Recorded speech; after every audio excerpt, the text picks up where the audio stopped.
Indian equity benchmark started the June series on a positive note. Nifty50 ended today's session above the 18,500 mark and Sensex jumped over 600 points to end above the 62,000 levels. Oil, gas and financial shares were trading in the green while telecommunication stocks shut in the red. My colleague Alex Matthew joins us with all the market action. It's a strong close to the trading week here in India, and that's despite quite a lot of uncertainty emanating from the US with the debt ceiling issue still not resolved.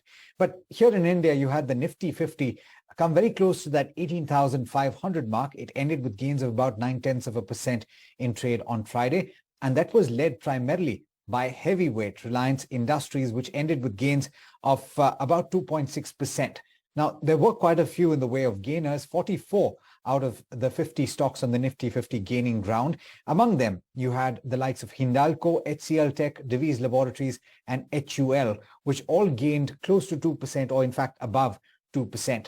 Not too much to speak of from the losers. And in fact, like I mentioned, there was only just 6 of them.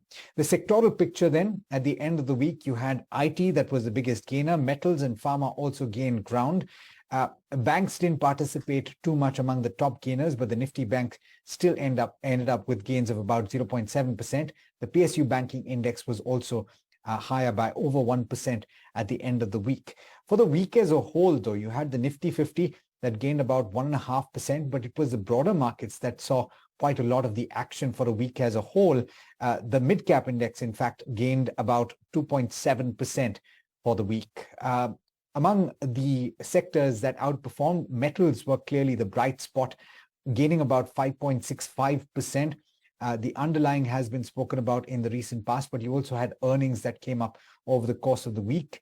Pharma and IT posted gains of about 3.6% each, and the FMCG pack also gained quite strongly. It was up about 3%. If anything, the Bank Nifty was a key underperformer, relatively speaking. It ended the week flat. Now, a few stocks that you want to pay attention to at the end of the week. Sun Pharma was in focus on the back of its earnings. It gained the most in 7 months.